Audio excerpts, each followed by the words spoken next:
창의성, 요즘 정부를 비롯해서 기업, 학교 등 각지에서 자주 듣는 단어일 겁니다. 한 명의 천재가 만 명을 먹여 살린다는 말도 있듯이 창의적인 성과는 사회 발전에 아주 중요한 역할을 하고 있는데요. 오늘은 창의성이란 무엇인지, 또 개인과 조직에는 어떤 점들이 필요한지 전문가와 함께 살펴보겠습니다. 한국외대 문화콘텐츠학과 김평수 교수 모셨습니다. 안녕하십니까? 네, 안녕하십니까? 네, 반갑습니다. 네. 교수님, 창의성 하면은 보통 무에서 유를 만들어내는 능력 또는 어떤 것들을 벤치마킹해서 온고지신이라고 해야 될까요? 옛 것에서 새로운 것을 창출하는 것을 말하기도 하는데 구체적으로 창의성이란 어떤 걸 말하는 걸까요? 네.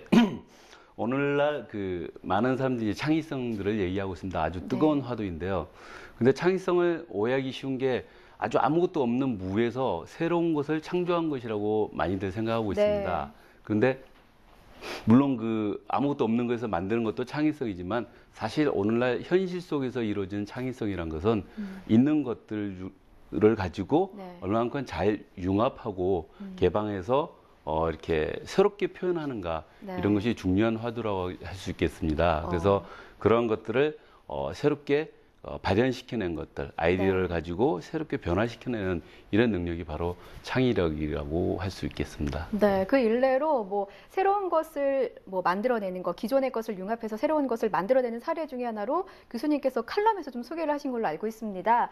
서커스를 예술의 경지에 올려놓은 서크 듀 솔레이 사례를 봤는데요. 이렇게 창의적인 성과를 낸 사례들을 좀 더 들어볼 수 있을까요? 네, 그것도 그렇습니다만은 대표적으로 우리들에게 너무 잘 알려져 있는 게 이제 초창기의 구글과 초창기 애플 같은 회사들이 아닌가 싶습니다. 그러니까 구글 같은 경우도 맨 처음에 수익성보다는 일단은 자기들이 상상하는 것들, 그러니까 정말 나는 이런 게 있으면 좋겠다라고 생각했던 것들을 이루기 위해서 이렇게 노력했었거든요. 그러다 보니까 구글 학술 프로그램이라든지 구글 도서관, 그래서 사실 정부나 기업, 어떤 기업도 상상하지 못했던 것들을 이뤄냈습니다. 애플 같은 경우도 기존에 있던 컴퓨터 환경을 넘어서는 어떤 사용자를 중심으로 생각하는 어떤 그런 것들을 이제 구현하려고 했었고, 물론 그 와중에는 이제 스티브 잡스 같은 이제 아주 창의적인 리더가 있었기 때문에 가능했습니다만은 그 창의적인 생각들을 기술적으로 표현하는데 성공했다고 할 수 있겠습니다. 네, 그렇군요. 자, 이렇게 창의적인 성과를 낸 데는 공통점이 좀 있는 것 같습니다. 아까 스티브 잡스 말씀하셨지만 뛰어난 리더도 필요하고요. 조직 문화도 좀 필요할 것 같은데요. 창의성을 이끌어내는 어떤 킬러 콘텐츠라고 해야 될까요? 그런 공통점이 있을까요? 그런 기업들은 대부분 공통점이 있습니다. 주로 간단한 예를 하나 들어보자면 절대 직원들을 이렇게 직원들 위해서 군림하지 않는다는 거죠. 그러니까 직원 하나하나를 대부분의 기업들은 관리하고 통제하는 이런 대상으로 보는데 그렇지 않고 자발적인 창의적 인재들로 보고 그 인재들이 자발적으로 자기들이 무엇이든지 할 수 있는 이런 환경을 만들어준 그런 기업 문화를 가지고 있습니다. 그래서 우리나라에서도 얼마 전에 포털에 이제 소개되면서 많은 직장인들을 배 아프게 했던 제니퍼 소프트 같은 이제 회사들도 그 안에 직원들이 보면 자기들이 할 수 있는 것들, 가장 자기들이 잘하는 것들을 자유롭게 펼칠 수 있는 그런 문화를 이제 만들고 있거든요. 그런 자발성을 중심으로 하는 회사 문화가 바로 창의적인 인재들을 키우게 되고 기업 문화 자체도 창의적으로 되고 창의적인 성과물들을 많이 내올 수 있다고 봅니다. 네, 수직적인 문화보다는 수평적인 문화가 훨씬 더 창의성을 장려할 수 있다는 말씀이시군요. 네, 그렇습니다. 네, 일단 그 외에도 조직이나 개인이 좀 창의성이 발현을 하려면 어떤 점이 좀 필요하다고 보십니까?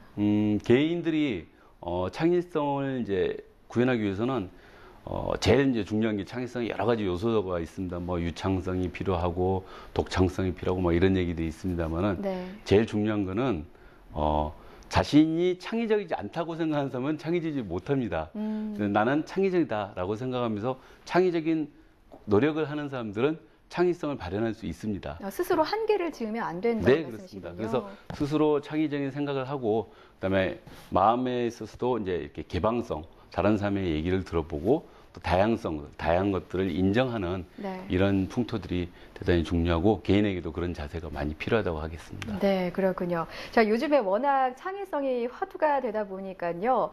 사실 저희 방송 분야도 창의성이 있는 방송 콘텐츠가 굉장히 중요한 분야 중에 하나인데 이를 위해서는 뭐 어떤 정책이나 지원 혹은 뭐 교육이 필요하다고 보십니까? 네, 간단하게 한번 중국의 예를 들어보겠습니다. 중국 네. 같은 경우도 이제 오늘날 문화 콘텐츠 산업에 엄청난 이제 돈을 들이고 있거든요. 특히 방송 콘텐츠, 한국의 이제 드라마라든지 방송 다큐멘터리라든지 이런 것을 보면서 엄청난 노력과 돈을 들이고 있습니다. 그런데 이 보면 재미가 없어요. 네. 그 이유가 뭐냐면 그 중국의 이제 정치적 이제 구조 이런 것 때문에 대단히 많은 규제가 있습니다.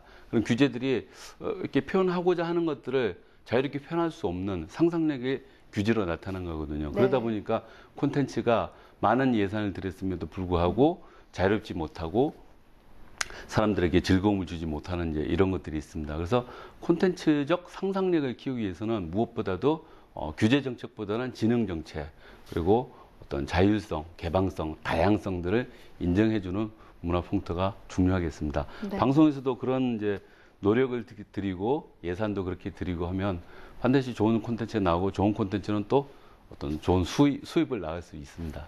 네, 그렇군요. 뭐 교수님 말씀 듣다 보니까요. 방송도 사실 그 어떤 틀이 있지 않겠습니까? 네. 저희부터 그 틀을 깨는 노력이 좀 필요한 것 같습니다. 자, 마지막으로 시청자 여러분께 뭐 당부하고 싶은 말씀이라든지 좀 하시고 싶은 말씀 있으시면 네, 한 말씀 부탁드릴게요. 네. 오늘날 그 이제 정부에서도 창조 경제를 이제 얘기하고 네. 창조 경제를 이제 발현시키기 위한 노력들을 많이 하고 있습니다. 근데 창조 경제라는 게 오늘 갑자기 이렇게 막 이루어지는 게 아니고 네. 뭐 예산만 투자한다고 이렇게 되는 게 아니고 아주 장기적인 관점이 필요합니다. 장기적인 관점 속에서 인재를 키우고 그다음에 그 인프라를 키우고 하는 노력들이 같이 동반돼야 됩니다. 근데 단기 성과에만 치중해서는 절대 좋은 결과를 가져올 수 없습니다. 네. 그리고 이제 그 창조 경제가 중요한 것은 이번 정부의 어떤 구호이기 때문에 중요한 것이 아니라 실제로 한국 사회의 미래를 책임질 수 있는 중요한 이제 동력이기 때문에 중요한 거거든요. 네. 그래서 창조 경제에 대해서 많은 관심을 가지고 많은 분들이 그 창의성을 발현시키는데 함께 노력하면 좋겠습니다. 네, 그렇군요. 네, 지금까지 창의성에 대해서 교수님과 말씀 나눠봤습니다. 한국외대 문화콘텐츠학과 김평수 교수였습니다. 오늘 말씀 고맙습니다. 네, 감사합니다.